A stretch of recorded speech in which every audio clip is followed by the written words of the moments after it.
Hi ladies and gentlemen, this is part 2 of the rebuild, and in this video not much talking, just assembly. Okay, you know the plan by now.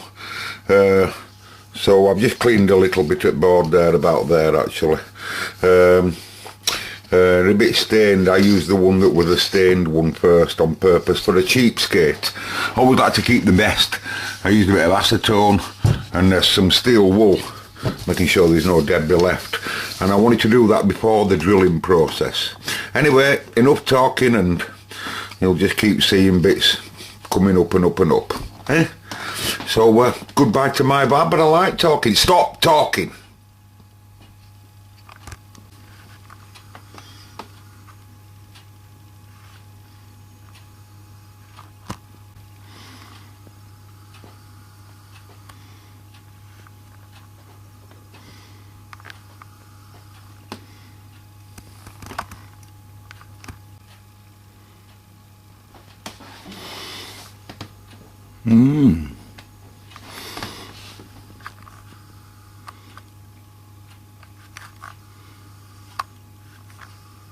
Give up, camera, and I'll start talking again.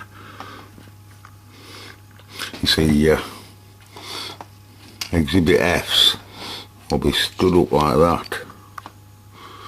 Are you with me? Soldered to the island. I'm studying. Right, folks, the reason why I did all of that there, as well as these two caps, there's other parts as well, but the reason why I did that is because I have to know the width of any one of the left or the right hand sides before I start finding out where he wants to go. And I'm pretty happy with the orientation, i.e. number 9 here, number 1 here. I'm quite happy with that. And I feel that there'll be enough width if I were to mount my species about there. I'm going to now mark it up now, and we'll get the valve holder drilled, which is probably the hardest thing to do, I suppose, on this panel if you weigh it up in it.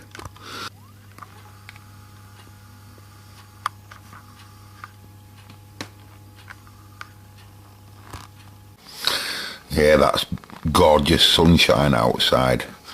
Right, you'll be able to see now I've got my depth coming through. Got a nice, really as close as I can to my ground in there, and got plenty of space as you can see there to bend. You know, once I do my tracks and what have you, I'll be able once I come to solder that in, I'll be able to just really nicely bend them right down flat to clad, and then we'll lick them all in together, you know, really nice. Be nice that. But what I'm going to do first here, again folks, is you'll notice I drilled from the other side, because I didn't want to rip out, you know, depending on which side you drill through, usually the outer edge gets damaged. It doesn't matter whether it's timber or steel or always, it's nearly always case, unless you're going to drill from both sides a little bit. So, and you'll also notice that the plan is different to how it were on that other thing, because I'll be mounting my components underneath. Why? Why will I be mounting my components underneath and not on top?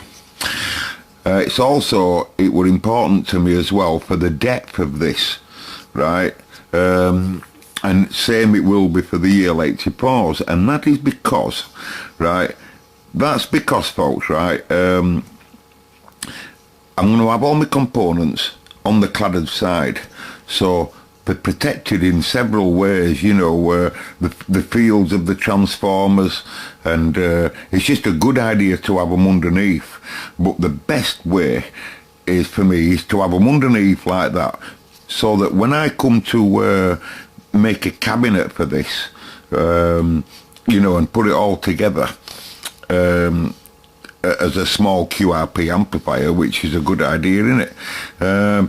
Well, it'll be very easy to just drill an hole, you know, drill an hole somewhere it ends, you know, where I can mount it, and another couple maybe at this side up, because there'll be another row of components here, so wherever they are, and then and I can drill an hole in the top steel of the cabinet, right? And then I can bring all of this board up to it, and then that valve holder will be protruding through the steel cabinet, and we end up with more grounding on top because of the steel of the chassis, if you like, and the tube sticking upwards. So we can, again, like I say, we can make the tube a visual thing, and all the components are hidden underneath, and they're well screened as well, because there will be once you connect loads of grounds to them and what have you, and all the wiring can go underneath. There's many good reasons for it to be like that, you know. You end up with a much tidier system, I think, and anyone looking on the top of all of that, the only thing they'll see is a right little bit of valve holder shining through. And the tube sticking up. But what I'm going to do now, I'm going to get my beveler, and I'm going to bevel them holes. I'm just going to give them all a right slight bevel. And the reason for that is because if they can see anything looking down, they won't see that they look a bit tattyish ever so slight, you know. They'll just see that they're all the same bevel. It'll just look tidier. You see, I don't know what sleeve I'm going to put over the top. From the cabinet downwards, you see, so I think that's what I'll do, and I'm also going to clean that centre up slightly a bit more with solder, you know, to remove that solder. There's ever so slight bit of scruffy solder there, and the reason for that is because I do fancy, in this, with it being just a playing around amp, putting a blue LED. I'm going to shove a blue LED up centre of that. If it doesn't alter the sound in any way, and I'm going to have two red. I don't fancy red in output stage. I think it'd be better to go for a red LED on preamp, and then if you're working it hard, you'll be able to see if PA's are red plating. You won't be able to do if you put a red LED in. So I think I'll go for blue LEDs in my two EL84s at back, and one red LED on that, and a yellow LED in my power supply. Give over, and my two magic eyes at front, just for a laugh. Hey, I can see it now, just for a laugh. My mate Andy says, where's it gonna go? Well, I mean, if you're going to build it, you might as well have a go. It's only a low power thing, but I really want to reverse engineer me Murphy. You know, the Murphy Radiogram, the £25 one, the 3-valve Wonder. The one that you see there with magic eyes, he'll be one I'll be reverse engineering next, but we'll get this one. We'll get this one like that, I'm sure. You know, and just like I say there, and I won't stop until I get enough. I can't stop. I can't stop, folks. Don't you dare think for a millisecond that this is going to start and stop. You're dreaming. You're absolutely dreaming. If anyone thinks that, please, just get that out of your head. You don't realise that heroin addicts, alcoholics, you know, valveholics, have you never heard of them? Go to doctors. There's people blaming me. Someone says, why don't you blame you and me and my Uncle Paul? No, why don't you blame Marconi, Andy, my mate Andy? Why don't you blame all of them guys? It's not me, it's them. Oh, it's you. You're all looking at the videos. You're not just looking at mine. You're doing your own looking. You've done your own listening. So go boil your heads with mushy peas and carrots, everybody. It's not me. It's not my Uncle Paul. Don't you dare give my Uncle Paul a bad name. It's the tube. I've been telling you for years. It's the tube. Oh. Now then, here on the workshop floor, I'm going to, what I'm going to do here now is, I'm going to draw with my pen. This is a marker, and I'm going to draw with my pen where I want my traces to be, and then I'm going to cut out the debris. I think it'd be easier that way than trying to suss out where trace will be. It'd be easier to make a mistake if I draw them in first and then cut round all of that where I want my grounding and everything, and then just clean it all and solder it all up. And I should have kept the camera going at that point, so I won't put a fade there.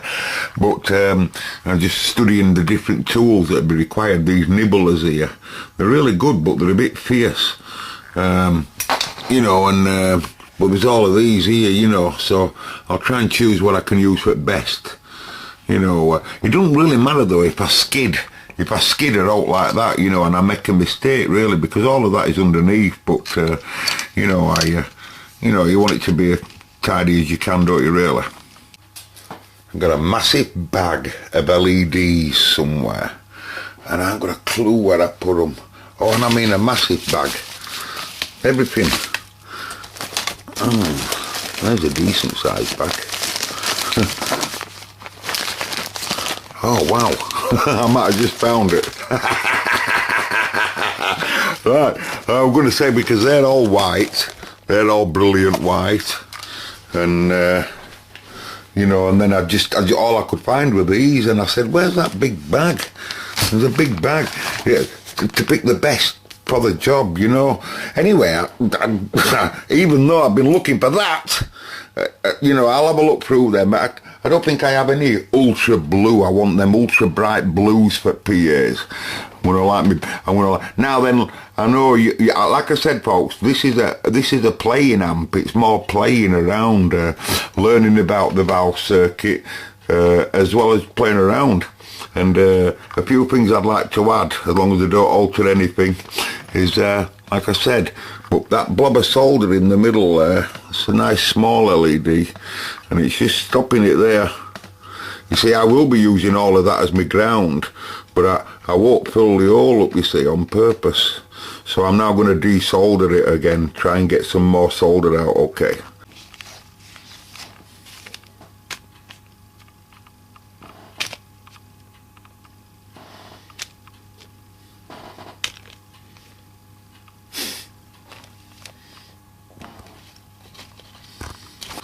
Well, that was easy enough, folks. I just put it in my vice, drop some braid in the middle of it like that, so that below at bottom. Got Bertha, the powerful Bertha, got it, saw it were molten, and just pulled it upwards like that. Ended up with loads of solder on my braid, and my 2mm LED. Oh, she goes in there, sexy love. She goes in there very, very sexy love. It goes in there very, very, oh, that's nice, love, that's nice. You know, folks, I really should have been doing it this way years ago. It's so easy. I'm telling you, it's so easy. But it's hard to describe what's going on there, because we need to keep as much of the foil trace as possible. So parts of that is foil trace, and parts of it is going to be islands.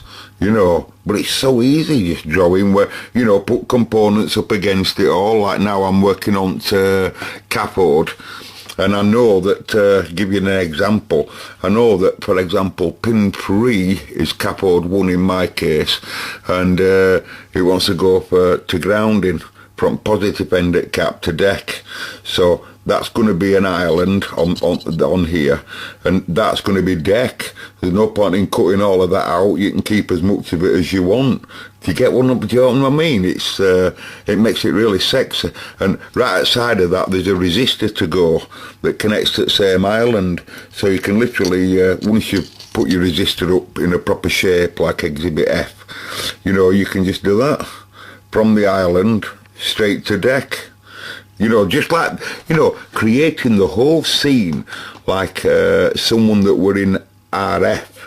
Because in RF circuits, they've got to be spotlessly clean, well grounded and everything. Now, because I'm brought up with RF, you know, with radio, if I treat all of these preamp stages like an RF, I could even build a wall, what we'll call a grounding wall. I'll explain that probably later, but we'll see it working first, you know, regarding the preamp. But I'm really happy with that. I've found my grinding bits, and I'm really ready to go grinding. Right then, folks, I just put this in, right? Now, I've done my trace. Now, I'm not joking, right? I just think this experience of the last half an hour has been absolutely brilliant. It's been brilliant, folks. I'm not joking, because I knew that this stuff existed, but I never knew all the different, and I've seen millions of different ways used like this, but I've never seen this way that really I'm doing now, where you just get a felt tip pen. Now I know you think, well, that looks really untidy, but some of them are islands and some of them are cutouts. And of course I know which one they are. And what's brilliant about the process, folks, right, is that you can just come along. I'm just using a marker there, but you can just come along and you can just scrub some out when you've made a mistake, because I've just made two. And I'm, you know, I'm thinking about all kinds of things here, folks, right? I'm thinking about what we call stray capacitance and what we call, you know, some tracks on purpose are heavier than others. A, there's plenty of voltage on some of these pins, and B, we do not want a stray capacitance type situation where we get self-oscillation and stuff like that. All kinds of stuff, right? I want the biggest ground foil trace I can possibly create, right? So there's a payoff between absolutely every cut, in my opinion. And another thing to consider is what you see on the left, on the right, sorry, is you're going to see virtually same on the left. And well, it'll be different because the whole thing's in a reverse order, but you know, so I'm trying to develop the plan as best as I can for the sound. It's the sound that's more important than anything else. So I'm trying to produce the bestest plan for the area. This, of course, here is going to be feed. It'll come in here, you know, and that'll be HT feed to anode and what have you, you know, and all of this lot there will be ground as well as much as I can in the centre. But it's really brilliant. So now then, another amplifier that I'm mocking up is this fella here. This is what I call my 3-valve wonder. To me, this one sounds the best of them that I've bought, the low power valve amps. But what I've decided for this, and the more studying I do with this, is my Murphy, by the way, it's in my £25 videos, and what I've decided with this fella is he's going to be my serious, very serious low power amplifier. Going to make quite a few changes with him, you know, once we get it mocked up first. Just same process as this fella, but he's going to be my messing around one, and this fella's going to be my serious low power one. And then I have another very serious amplifier which I'm working on as well. I'm working on several amps. Two of them are going to be really beautiful sounding, or best as I can make them, and so they're quite serious of them, and that is one of them. He'll only produce 3 watts per channel, and this fella here is just going to be an absolute learning process and mucking about and putting anything fancy on that I might want, but still trying to get it to sound best I can get it. You know, it's not like a rip-off, but I also want to add all the fancy stuff as well to him, or a good few, you see. So there's all kinds of things happening in my head when it comes to power supply and, you know, all kinds of stuff, but I won't bring that to you now. Of course I'm going to add my magic eyes probably, but I've got lots of other stuff in mind that you don't know about, I'm not telling you about. But anyway, so it's a beautiful day. You can see it's sunny, sunshine bouncing through here, so I'm going to nip out for a little bit, and then I'm going to grind all that away. You won't notice any time difference. It's just a click away for you. It's not even a click, it's just a sweep, a swipe, a fade away. Yeah, I've got some two-stroke. There's some two-stroke in it. Yeah. We'll give it a shake around in tank. Alright.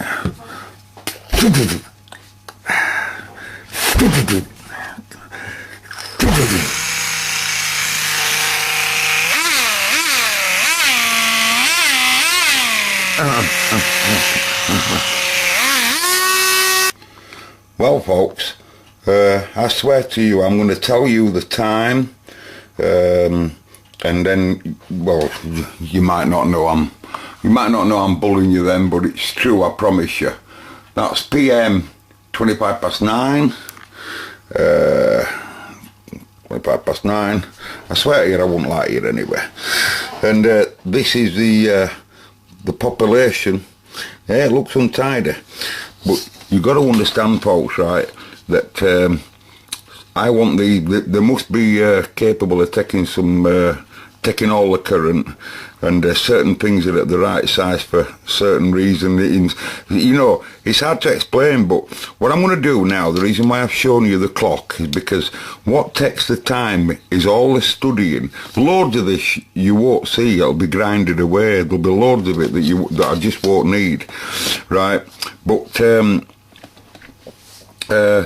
what takes the time is, like I say, trying to get my bestest grounding and notes to be shorted at certain pins when it comes to insides. Now you'll see that what you think now is very, very close, but just watch when I pop the valve holder in. Okay, so now you can see now, taking advantage of using this copper clad. You see, I want to preserve the hole, as I've said, but I still want the solder to have a real good lick on there. Now, I really also don't mind where at all I'm going to get my solder on this, on the ground plane, because that's theoretically what's happening. I want to get as much on there as I can, right? It's not like you'd think in this sort of, that's why you often see them where they're all completely soldered. They're for good reason. You're making a ground plane up. And that's just what I'm going to do. These are my pins 4 and 5 that's going to be grounded for my heater. You can clearly see, you'll see what all these islands are for. They'll all come clear to you, these little islands. Some of them want taking just a little bit further away. But you know, exhibit F. But we're getting there. We're getting there, and the reason why I showed you at time, I'm just going to do that little bit more grinding, and then the reason why I showed you at time is you just watch how fast the preamp gets populated. Stereo, left and right. We might as well populate the both while we're here. Sorry everybody, I got a phone call, not making excuses. and when I come back in, look at the time. But did manage to make progress. Just testing my valve holder that it looks alright. Dun dun dun. And you can clearly see there it's looking different now. It's looking different now, ladies and gentlemen. And you know, I've got my ground foil. I have to populate this side. Now what I've decided, like I say, is I'm going to just build left and right.